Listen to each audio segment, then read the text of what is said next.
talking about market transitions, talking about somebody who has been living and breathing not one but so many waves of building markets, seeing markets go up and sometimes even come down, and seeing the hype cycles around the world, not one, not two, but for many, many decades. It's my absolute honor to go ahead and invite on stage John Chambers, somebody who's been a mentor, somebody who's been an investor in us, and at the same time, a true pioneer and thought leader in the community of not just cybersecurity, but truly you redefine, John, how the world lives, eats, plays with the internet. So John, please, can you come on the stage? We will put the chairs here, and we'll do a quick fireside chat with John. Thank you, Luke. John, Saket, thank that you was so much. amazing. So proud of this young man. Very kind. John, please. There's another chair which is coming up. Okay. Yeah. This is going to be exciting. By the way, if you agree with everything I say today, I will have failed. My job is to make you a little bit uncomfortable, to challenge you in terms of what the opportunities are in front of us, and to say, how do we move fast together on them? I've seen almost every movie there is to see at least twice. I've made every mistake. But I've also seen through the market transitions and know what they offer in terms of a change for the whole industry. So, Saket, it's up to you, and I'll follow your lead. Thank you, John, and so excited to be on stage with you. It's obviously an honor.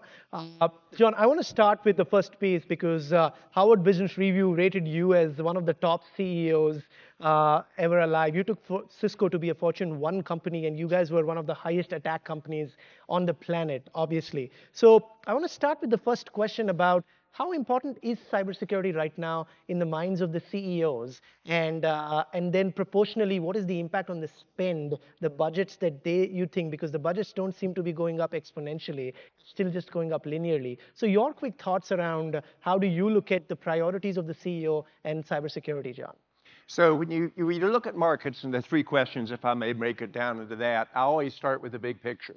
I start with what is the market transition going on. I loved your summary slide, by the way. And how is that enabled by new technology? And what are the implications of that for the overall market? In terms of where cybersecurity fits in, I think there are two major issues that will change the most over this next decade in technology, and that will be AI and cybersecurity, and they actually will come together, Saket, as you said, very effectively on it. In terms of my interest in it, when we built Cisco, and it was a rush, growing 65% a year for 25 years almost in terms of the time, and the ability to be one or two in almost every market segment, cybersecurity was always something that I both was comfortable with, but very much aware of the downside, the challenge that went with it. We were the most attacked company in the world. I can say that now. I would never said it when I was the CEO there. But even in periods like 2012, where there was serious disagreements between the US and a major Asian player, our volumes of attack went up tenfold, and it went for 6 months with four major attack groups coming out of one country, complexity like you would not believe. And it was my Chief Information Security Officer, John Stewart, and I, who every day tracked where we were in terms of the implication, the direction, et cetera. But if I hadn't laid the groundwork in 2003 in hiring the CISO in John, and the first thing he did when he came, I said, John, in 3 months, you're going to present to my whole company, all 300 of the top executives. We were at that time a run rate of, let's say, 35 billion. And I said, I want you to show why cybersecurity is the job of everyone in this company and how we're going to look at it from the whole company transition. And he got up in front of 300 people, and it started with, here are all the open incidents we have to date that we can control ourselves, and here's where we need to go. But from the very beginning, we had a common language that we used about what is the vision of where we're trying to go as a company, what is the strategy to get there, what are the 5 or 6 execution elements, and then how do you measure progress on it. So every time he came to me as the CEO, or I would go to the board, we said, here's our bigger issue we're trying to address, here's where it fits into this scenario and how we go forward. In terms of importance to me, as 2 years before I left Cisco, I made cybersecurity our #1 issue for the company in architecture. On my startups, which I have 20 today, and very fortunate, we've got 9 unicorns already, which is really unusual for a startup. It's pretty small in terms of venture capital. 8 are cybersecurity. Every company, by the way, regardless of which industry it is, has to have an AI base, including the cybersecurity companies. Yeah, very, very useful, John. And while you were coming out of Cisco, you actually made cybersecurity as the top priority, even from Yes. a business perspective. So if we talk about just your view around cybersecurity, it shows in your investments already. Mhm. But I'm trying to understand that, as a CEO, which is right now battling with a lot of things like AI and really juggling between what spends should I do on AI or cybersecurity. And there's obviously a lot more places which are out there. So as a CEO, what would you be thinking right now? And as CISOs which interface with CEOs, what advice would you have for them? Well, I think your results from the KPMG study were interesting to me in terms of being the number one issue for the CEOs. It might be the number one issue, but the CEOs are not spending that way. Yeah. How many people in this room have your budget increased by more than 14% this last year? How many have you had it increase by more than 10? How many of you had be less than 5%? Can't quite see the hands. Can I see some hands? A little bit higher? So the point that I'm making is that we have not matched our spending to the requirements. And the reason is because the CEO doesn't understand, or at least most of us do not understand, what's our exposure? How do we minimize that? What outcomes can we do? And how do I prioritize it versus spending money in such as AI, which candidly almost all discretionary spending is going to very rapidly on it. So I think it will stay as the number one issue in terms of concern. The question is, when do we start spending on it? And when do we start putting investments into cyber risk management? And how do you think about it differently than before? And so this is where I think we're at a crossing the chasm moment, using the words you used Yeah. earlier, that I think that will change dramatically in the next 2 years. Now, you're sitting in the audience and you might say, well, John, yeah, you got the internet right, but how often do you get market transitions right? Just a proof point, because the way you trust me in the future, my currency is about my track record, relationships, and trust. In 1993, we said the internet would change the way you work, live, learn, and play, and people said, nah, you're moving around zeros and ones between techies.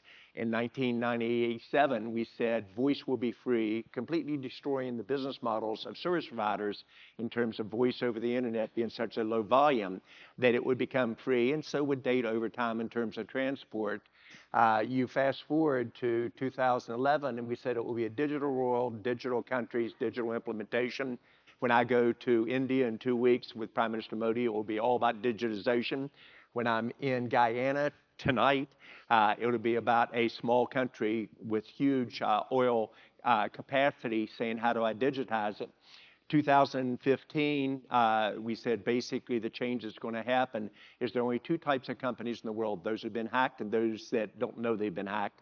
And the message was pretty simple in terms of its importance and the direction. You usually play that out as you move forward. So I'm betting very heavy cybersecurity will be the next major movement, but it's why you got me excited, Saket, in India. I think it's almost been 8 years ago. When you answered my question, you basically said, here's what you do. Here's how you know what your risk is about. Here's how you know if you make changes, this is what can occur. So you didn't have me at hello, but almost in terms of the opportunity. I'll try and do better there, John. No, it's Talk, excellent. but here's talking about, because I want to have one more question about CISOs, John, which you mentioned. Yes. If CISOs get FaceTime with CEOs, what are the do's and don'ts for CISOs that they should keep in mind? Yeah, I think it's so easy because we get so focused on what's important to us and assume that it's important in the same terms to the others. A CEO wants to know, how does the person addressing them address their top concerns or issues they're facing. So the number one issue in most CEOs today is what? It is literally about growth. Number two, it's about productivity and how do you really control the cost. Number three, how do you manage in a very uncertain environment in terms of the approach? Number four is this AI is coming at them very rapidly. They know that 60 to 70% of the Fortune 500 won't be there in a decade. They may not say it publicly in front of their investors. They know there's huge disruption here.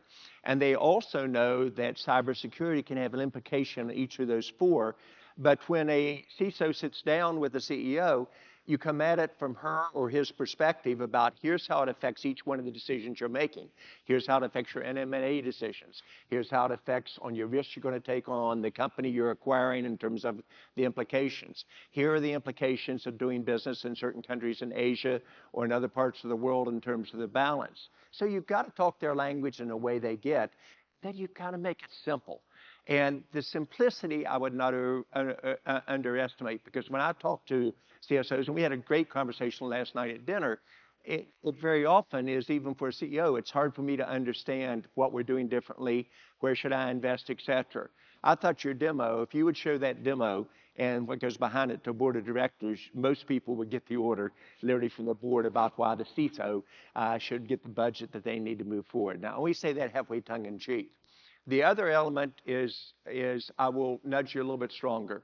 Any company who doesn't have a AI strategy and say that they're headed toward AI is already in trouble. And that includes Fortune 500 companies.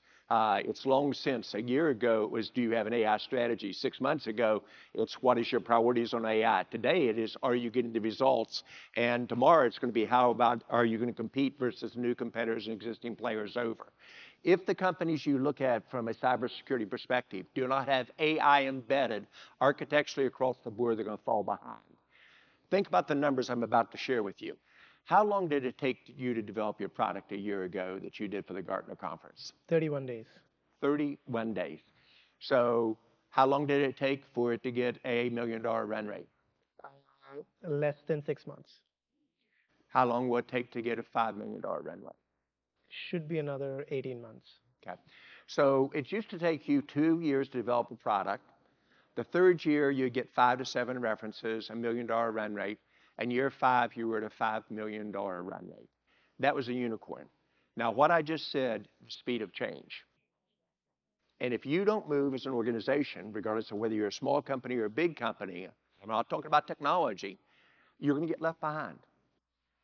And AI is going to accelerate that beyond all imagination. So as you really think about your changes, how you have to change, what was very successful for each one of us as a leader, including myself 3 years ago, won't get the job done today. You have to think of it differently.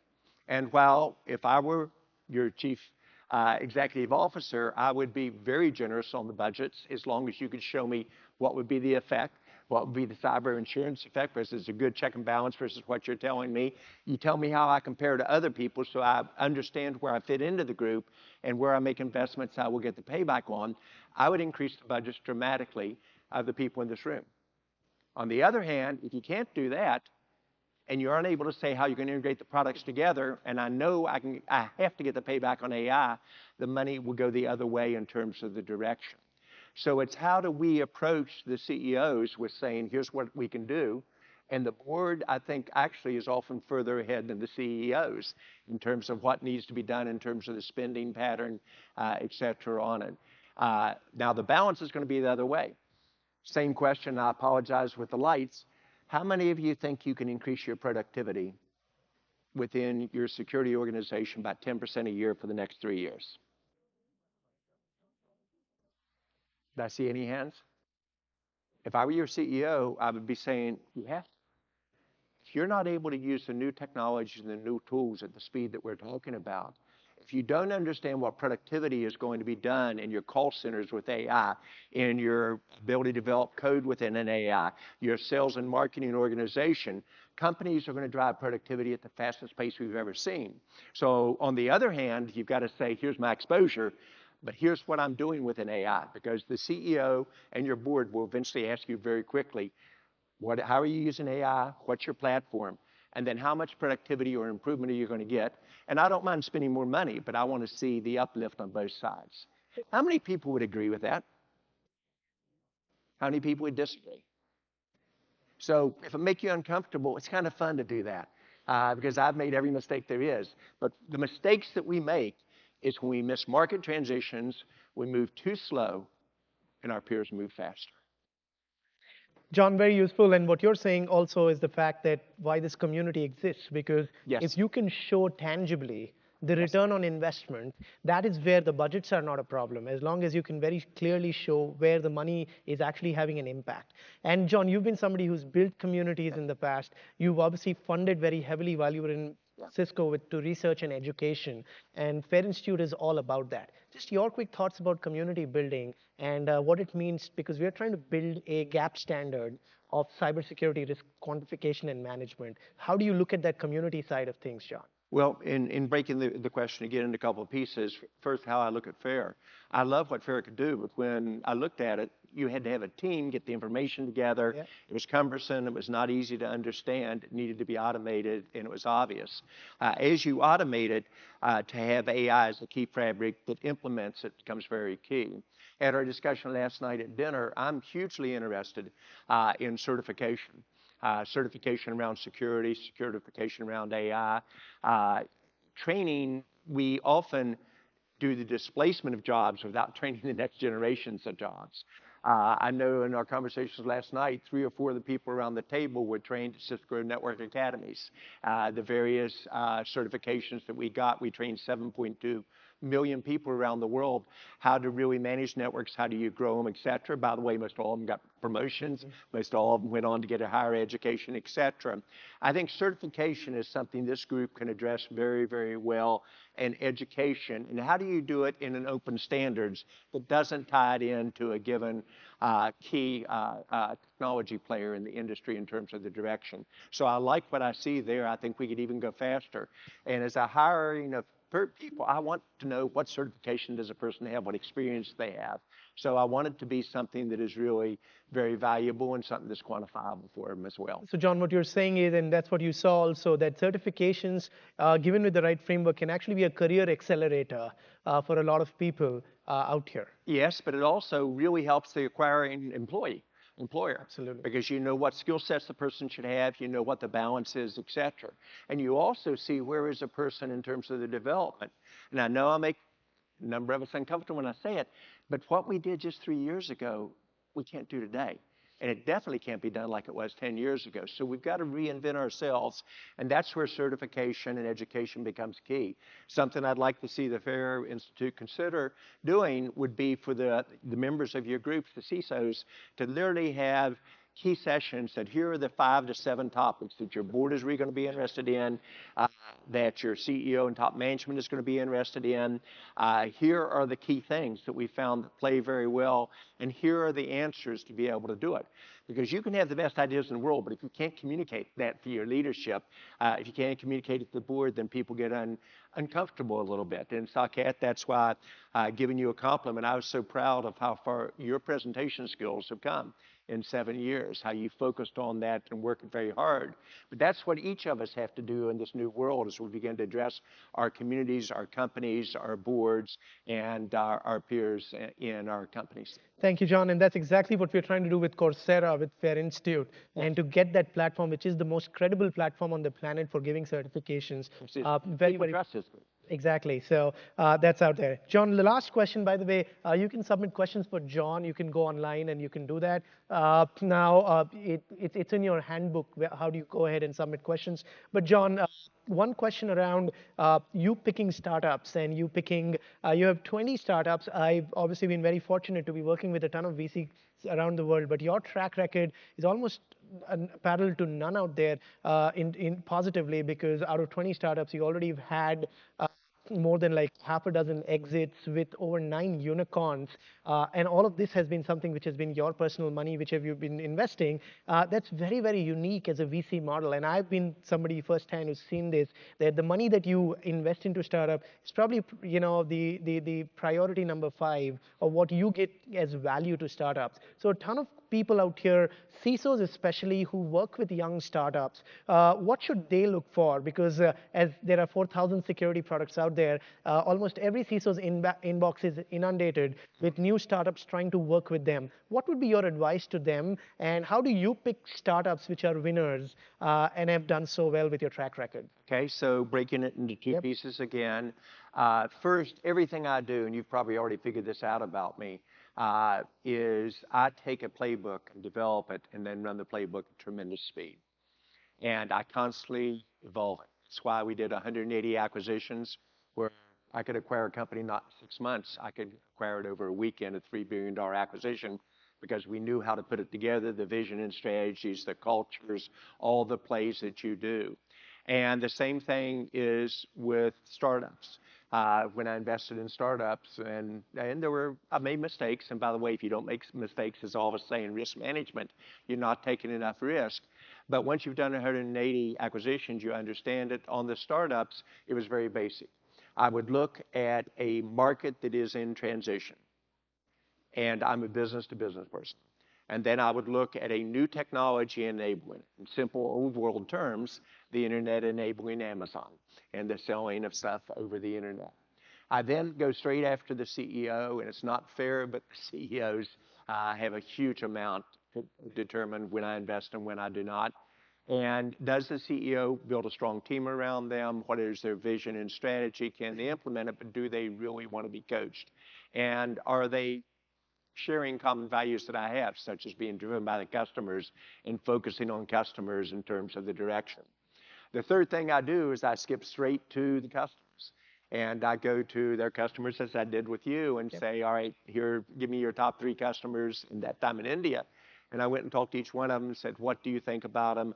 Is this tactical? Is it strategic, et cetera? Then I look to see if there's sustainable differentiation in it. If you're a startup that is the number 12 startup in the market that is just using a little bit of AI, you're probably not going to make it. It's the first 3 to 5 that get there with the differentiation on it in terms of the approach. And how close are you to crossing that chasm and the inflection point as you move forward? And then, oddly enough, I look at culture. Culture to me is extremely important. It doesn't mean I'm right on that. The culture to me is about trust and direction. When you all think about it, I'd look at it the same way. First, let's be very candid. You would like to have your key innovation partner be in a very well established, large, big company, right? Because they're secure, they've got budget, you know what they're going to do. The problem is those large companies, almost without exception, do not move rapidly in a new market transition. That's why every market transition has been led from one generation, mainframes to mini computers, PCs, internet, et cetera, by the startups. And so startups are probably where you're going to get your innovation. Then you need to be able to size them in terms of the value they bring and their strategy, and is it sustainable or not, including who's on their board, who's backing them in terms of direction overall. And then you want to really see, are they listening to you or are they presenting to you? And are you listening to what your requirements are? How do you meet them better than anyone else? And then 101 is ask for their top 5 customers and say, can I call any one of those 501 and tell me what that startup is really like to do business with? That's how I would do it if I were in the position of the people in this room. I do a similar pattern recognition in terms of make my investment decisions and when I put more into a company. Very useful, John. Thank you for the playbook and the whole framework. I have a question here, and it says, if your organization is breached as a CEO, what are your expectations from the CISO? And in general, what should the CISO keep in mind? Well, the first thing to keep in mind, no surprises, good or bad. If my organization got breached in an area that my CISO, but also the rest of the company, hadn't already said this is an area that we're exposed in, here's what's going on in the market, here's how we're going to handle it, I would have a serious concern. Most of the time, and let's go back to the breaches that we faced for 6 months with the attacks from a nation state, John Stewart already had me well prepared that this could happen. And when a piece of legislation went through the House Intelligence Committee, all of a sudden it turned on like a switch overnight in terms of the direction. And we had already prepared for many of the things that we thought were possible. The complexity and the degrees of attack were way beyond what I think any company had witnessed before on it. And all the way through, I want transparency. I can deal with anything except what I don't know. And if your trust in these scenarios, when you're disclosing to the SEC or like I was going to be testifying to Congress, et cetera, trust is everything to me. So don't let me get surprised. And that's where culture in your company is very important, because I could have somebody deep in the bed, in engineering or another group who wasn't following our culture, that could get the whole company in terms of trouble. So I really look for John Stewart to be my right arm. But I said to the board from the beginning, they said, how comfortable are you? And I said, I'm very comfortable because John Stewart leads this, and Yvette, you know where I'm going with this. But the weakness is it was a person that required human intervention. That's why I like more and more automating what we see today and then raising the level of the CISO to be able to deal with a level of complexity above that will unfortunately come. Got it. John, we're left with 4 minutes, so I'll take the last two questions. Sure. Do you expect CISOs to become board members soon?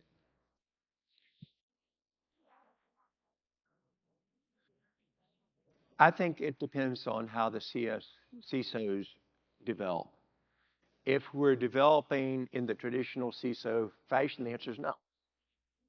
If you become an expert in security, understanding security of the implications for your company, understand the balance of things that are going to occur, I believe boards have to have at least one, if not two, security experts on the board. Ideally, one that has come up through the ranks that really has done this and understands the intricacies of what's available and what's not, and one that comes out of a business environment that saw it ring. So I think you will have at least one, probably two members of the boards in the future, but the CISO role would have to evolve more. And it goes back to it should be, and you know, if we're getting good traction, when all of a sudden the board says, why shouldn't we put our CISO on the board? Or can we take the CISO and if I were a CEO, developing a CISO in this room, taking a John Stewart or somebody like that and moving them on other boards for the development. So to answer your question directly, could it evolve that way? Yes, I think we control our own destiny there. And just as adjacent question there, if I'm a CISO who wants to be a board member and I'm a senior CISO who's been doing this for a while, any recommendations you have for them on what would be the right path to get to becoming a board member? I think it depends on the industry, your interest, your experience, the size of your company, your hunger on it. Do you like small boards? Do you like bigger boards? It's easier to get on a small board where you can have a lot more fun and have more value, and then look at a bigger board. But I think it goes back to several basic things. It's understanding whenever we say, I want to be on a board, what need do you fulfill? And so on the board, what I think boards are going to be looking for here is people that really understand how this industry is evolving, that understand the implications of AI with it, that understands what are going to be the hurdles, and when those problems occur, that you've got to report to the SEC in 4 days. And I love the discussion with the prior SEC enforcer. Boy, that's brutal, being able to size it and everything else without the type of tools that we talked about the other day. So if you develop those skills and if you develop also your communication skills, I personally, if I were a CISO, I would, as I did at Cisco, for Yvette knows this, every one of our executives, including myself, we all worked on our presentation skills dramatically and our customers rated them. And how do you get it involved? And then I would probably start with a startup that you add value to, maybe in the security space where you add extra value to it. Begin to get a feel, do you like this or don't like it? I love being on boards. It's kind of like being a grandparent. You can give advice, you can share views, and then when everybody gets real tight about the problems, I say, Saket, it's your problem. Go home and worry about it. I'm going to go have a bourbon and ginger ale, but I'll be thinking about you. Very useful advice, John. Thank you. Uh, So, it's the other reason I'm laughing is because I've seen John over the years, and uh, I have not, and I've obviously had multiple board members. I have not known a person who's actually by the side of the CISO in the trenches more than John. So I understand, John, what you're saying, but the amount of value that you add, it's almost unparalleled to any board member that I've met, and it's pretty special. So we're very fortunate to have you, John. Which brings me to the last 1 minute, which is final advice, John. We've spoken a lot about cybersecurity, cyber risk, AI, automation, startups, and CISOs, and the future of how they evolve into board members and even beyond. What would be the final piece of advice that you'd like to leave the room with? Sure, a couple things. First, I think we have to dream bigger. I don't think we're dreaming bigger. I think we're at times too much in silos. The second is if your job isn't fun, don't stay in. And if we're turning over every 18 months, it isn't fun. We've got to say, how do we make these jobs fun? I mean, it's the most exciting part of the industry, and you combine it with AI, I would say it actually is the most exciting part of the industry. And how do we get it where the CISO feels like they control their own destiny, like they can implement through it in terms of the direction? Third, I think you've got to find a way to move as a group, because until I understood FAIR, I didn't understand what could be done in terms of working toward a common goal, education, direction on it overall. And then you either disrupt or you get disrupted. If you're not doing things dramatically different than 3 or 4 years ago, you're already behind. If you don't disrupt yourself, or if you don't, your company doesn't build a disruptive type environment, you will get disrupted by others. But I think it's the most exciting time I've ever seen in my life in terms of technology. I think it will solve problems around the world that we're just beginning to dream about. And I think cybersecurity is truly job security for the future, if you think about it. Thank you, job security, but the job generally lasts for 18 months. So there's way more for us to do there, putting things together. John, thank you so much. It's been an honor Saket, and thank you. very insightful. Thank you so Yeah, much. my pleasure. Thank you so much. I think that's about it. Super. Thank you.